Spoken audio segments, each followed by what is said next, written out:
ഇതാണ് ഈ കേസുമായി ബന്ധപ്പെട്ട സാഹചര്യം. അതായത് കേരളം മുഴുവൻ ചർച്ച ചെയ്തതാണ് ഈ ദൃശ്യങ്ങൾ, മർദ്ദന ദൃശ്യങ്ങൾ. പ്രതിഷേധം സ്വാഭാവികമാണ്, പക്ഷേ പ്രതിഷേധക്കാരെ കൈകാര്യം ചെയ്യേണ്ടത് ഇങ്ങനെയാണോ എന്നതാണ്. ഡിവൈഎഫ്ഐ പ്രവർത്തകരുടെ ഈ നീക്കത്തെ മുഖ്യമന്ത്രി രക്ഷാപ്രവർത്തനമെന്ന് വിളിച്ചപ്പോൾ സമാന നിലപാട് തന്നെ ഇക്കാര്യത്തിൽ പോലീസിന്റെയും ഭാഗത്തു നിന്നുണ്ടാകുന്നു. കാരണം മുഖ്യമന്ത്രിക്കൊപ്പം യാത്ര ചെയ്തിരുന്ന ഗൺമാൻ പാലിക്കേണ്ട പ്രോട്ടോകോൾ എന്ത് എന്നത് സംബന്ധിച്ച് കൃത്യമായ വിവക്ഷയുണ്ട്. അതിന് വിരുദ്ധമായിട്ടാണ് അദ്ദേഹം പുറത്തു വന്നിറങ്ങി ഇത്തരമൊരു മർദ്ദനം നടത്തിയത്. പോലീസ് നടത്തിയ മർദ്ദനത്തിന് ന്യായീകരണം ഉണ്ടാവാം, അത് സ്വാഭാവികമാണ്, നടപടിയാണ് എന്ന് പറയാം. പക്ഷേ അതിനുമപ്പുറം മുഖ്യമന്ത്രിയുടെ ഗൺമാന്റെ ഈ നീക്കത്തെ എങ്ങനെ പോലീസ് ന്യായീകരിക്കുമെന്നതാണ് ചോദ്യം. കാരണം വലിയ പ്രതിഷേധങ്ങൾക്കൊടുവിലെടുത്ത കേസാണ്. ആ കേസിലാണ് പൂർണ്ണമായും ഗൺമാനെ സംരക്ഷിച്ചുകൊണ്ട് ഇത്തരമൊരു നിലപാടെടുക്കാൻ ഇപ്പോൾ സർക്കാർ, പോലീസ് സജ്ജമായിരിക്കുന്നത് എന്നതാണ്. ശരണ്യ സ്നേഹിതനുണ്ട്. ശരണ്യ, ഈ കേസും അതിൻ്റെ പശ്ചാത്തലവും കേരളം പലവട്ടം ചർച്ച ചെയ്തതാണ്. പക്ഷേ അതിനൊടുവിൽ നൽകുന്ന ഈ റിപ്പോർട്ടിൽ പോലീസിനെ ഇത്ര കണ്ട് ന്യായീകരിക്കാൻ, ഗൺമാനെ ഇത്ര കണ്ട് ന്യായീകരിക്കാൻ എങ്ങനെ ഈ ഡിവൈഎസ്പിക്ക് കഴിയുന്നു? എന്താണ് ഈ റിപ്പോർട്ടിൻ്റെ ഉള്ളടക്കം?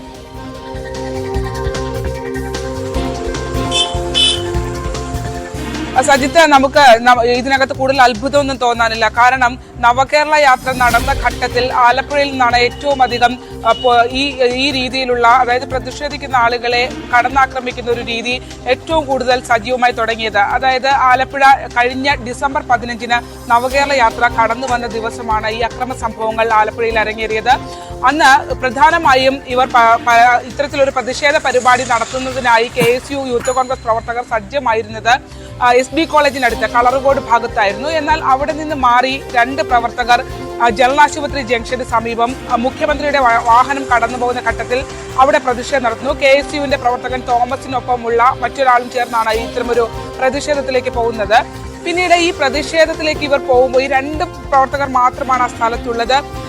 ഈ പ്രവർത്തകർ മുഖ്യമന്ത്രിയുടെ വാഹനം കടന്നു പോകുമ്പോൾ ഇവരുടെ കയ്യിൽ ഒരു കരിങ്കൊടിയുണ്ട്. ഇവര് റോഡിനരികിൽ നിന്ന് മുദ്രാവാക്യം വിളിക്കുന്നു. ഒപ്പം ഇവരെ പിടിച്ച്, അന്ന് അരൂർ SI ആണ് ഇവരെ പിടിച്ച് മാറ്റുന്നത്. ലാത്തി ഉപയോഗിച്ച് ഇവരെ പിടിച്ചു മാറ്റുന്നു. ഇവർ വഴങ്ങുന്നു, മറ്റ് പ്രതിഷേധങ്ങൾക്കൊന്നും പോകുന്നില്ല. ഇവര് ജനറൽ ആശുപത്രി ജംഗ്ഷന് റോഡ് അരികിലേക്ക്, ബസ് സ്റ്റോപ്പിന് അരികിലേക്ക് ഇവരെ മാറ്റി നിർത്തുകയും ചെയ്യുന്നു. പക്ഷേ മുഖ്യമന്ത്രിയുടെ വാഹനം അവിടെ യാതൊരു പ്രതിസന്ധിയുമില്ലാതെ മുന്നോട്ട് പോകുന്നു.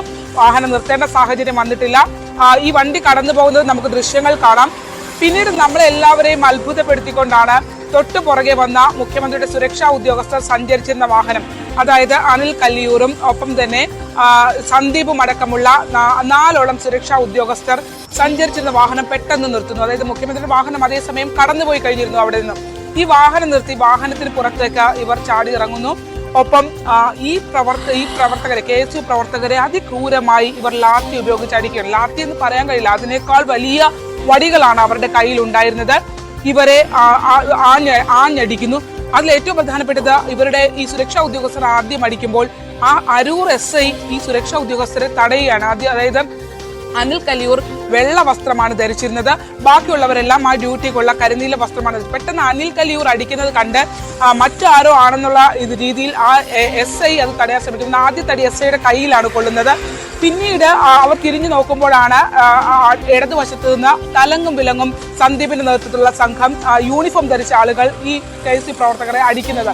വീണ് കിടക്കുന്ന പ്രവർത്തകർ അടിക്കരുത്, ഇവർ യാതൊരു പ്രതിഷേധവും അവിടെ ഉയർത്തുന്നില്ല.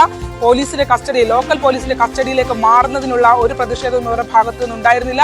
പക്ഷേ മറിച്ച് വീണ് കിടക്കുന്ന പ്രവർത്തകരെ വളഞ്ഞിട്ടടിക്കുന്ന ദൃശ്യങ്ങളാണ് പുറത്തു വന്നത്. നമ്മൾ എല്ലാ മാധ്യമങ്ങളും ആ ദൃശ്യങ്ങൾ പുറത്തേക്ക് വിട്ടു അതിക്രൂരമായി. കാരണം പ്രതിഷേധിക്കാനുള്ള, ജനാധിപത്യപരമായി പ്രതിഷേധിക്കാൻ എല്ലാവർക്കും അവകാശമുണ്ട്.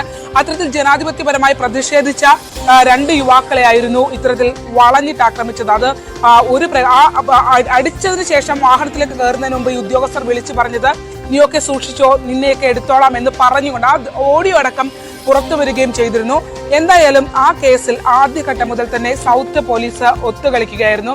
ഈ പരാതിയുമായി KSU പ്രവർത്തകർ സൗത്ത് പോലീസ് സമീപിച്ചെങ്കിലും ഒരാഴ്ച നടന്നിട്ടും ഈ പരാതി, ഈ ദൃശ്യങ്ങളടക്കം ഉണ്ടായിട്ടും ഈ പരാതി സ്വീകരിക്കാനായി സൗത്ത് പോലീസ് തയ്യാറായില്ല.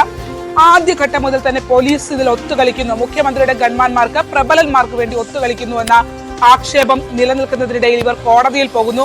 കോടതിയെ സമീപിച്ചതിനു ശേഷം മാത്രമാണ്, ആലപ്പുഴ കോടതിയുടെ നിർദ്ദേശാനുസരണം മാത്രമാണ് ഈ സംഭവത്തിൽ കേസെടുക്കാനായി തയ്യാറായത്. അത്തരത്തിൽ കോടതി നിർദ്ദേശാനുസരണം കേസെടുത്തിട്ട് പിന്നീടും ഈ കേസിൽ കുറെ സംഭവങ്ങൾ ഉണ്ടായി.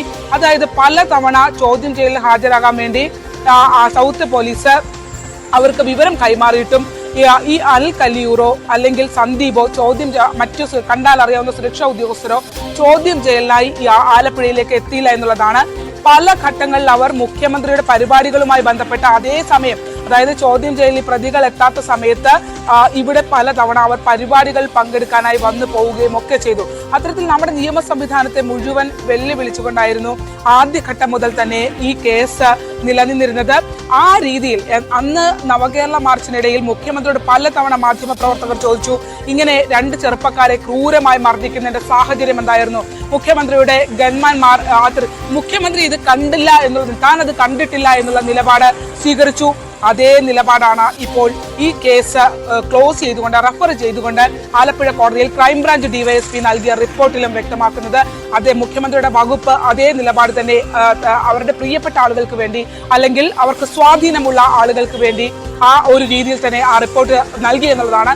ആ റിപ്പോർട്ടിന്റെ വിശദാംശങ്ങൾ ഇതാണ്. അത് റിപ്പോർട്ട് നൽകുന്നത് ജൂലൈ മാസത്തിലാണ്, ഓഗസ്റ്റ് മാസത്തിലാണ് ഈ ക്ലോഷർ റിപ്പോർട്ട്, ഈ റെഫർ റിപ്പോർട്ട് കോടതിക്ക് ക്രൈംബ്രാഞ്ച് നൽകുന്നത്. അത്തരത്തിൽ ആ റിപ്പോർട്ട് നൽകിയ ശേഷം ആ റിപ്പോർട്ടിലെ പരാമർശങ്ങളാണ് ഏറ്റവും പ്രധാനപ്പെട്ടത്. അതായത് അനിൽ കല്ലിയൂറിന്റെയും സന്ദീപിന്റെയും മൊഴിയെടുക്കാനായി ആലപ്പുഴയിൽ നിന്നുള്ള അന്വേഷണ സംഘം പലതവണ ശ്രമിച്ചെങ്കിലും അവർ മൊഴി നൽകുന്ന അല്ലെങ്കിൽ ചോദ്യം ചെയ്യലിന് ഹാജരാകാനായി അവർ തയ്യാറായിരുന്നില്ല. തുടർന്ന് ഈ പ്രബലർക്ക് വേണ്ടി തിരുവനന്തപുരത്തേക്ക് ഇവിടെ നിന്നുള്ള അന്വേഷണ സംഘം അങ്ങോട്ട് പോയി മൊഴിയെടുക്കേണ്ട വന്ന ഒരു സാഹചര്യം ഉണ്ടായിരുന്നു. അതും വിവാദമായി. കാരണം ഇവിടെ നിന്ന് അന്വേഷണ സംഘം അങ്ങോട്ട് പോകുമ്പോൾ ഇവർക്ക് എന്ത് പ്രിവിലേജ് ആണ് ഉള്ളത്? മുഖ്യമന്ത്രിയുടെ സുരക്ഷാ ഉദ്യോഗസ്ഥർ എന്നുള്ള പ്രിവിലേജ് മാത്രമാണ് ഇവർ ഉപയോഗിക്കുന്നത് എന്നുള്ളത് വ്യക്തമായിരുന്നു. മാത്രമല്ല സാധാരണക്കാർക്കും ഇവർക്കും 2 രീതിയോ എന്നുള്ള ചോദ്യം നമ്മുടെ സമൂഹത്തിൽ ഉയരുകയും ചെയ്തു. ഇപ്പോ ഈ റിപ്പോർട്ടിനകത്ത് പറയുന്ന കാര്യങ്ങളും വളരെ കൗതുകകരമാണ്. അതായത് സംസ്ഥാനം മുഴുവൻ കണ്ട ദൃശ്യങ്ങൾ, അതായത് ഈ 2 പ്രവർത്തകരെ മർദ്ദിക്കുന്ന അല്ലെങ്കിൽ നിരായുധരായ പ്രവർത്തകരെ, വീണ് കിടക്കുന്ന പ്രവർത്തകരെ വളഞ്ഞിട്ട് ആക്രമിക്കുന്ന ദൃശ്യം സംസ്ഥാനം മുഴുവൻ കണ്ടപ്പോഴും ആ ദൃശ്യങ്ങൾ പോലീസിന് ലഭ്യമായിട്ടില്ല എന്നുള്ള വിവരമാണ് ഈ റിപ്പോർട്ടിൽ സൂചിപ്പിക്കുന്നത്.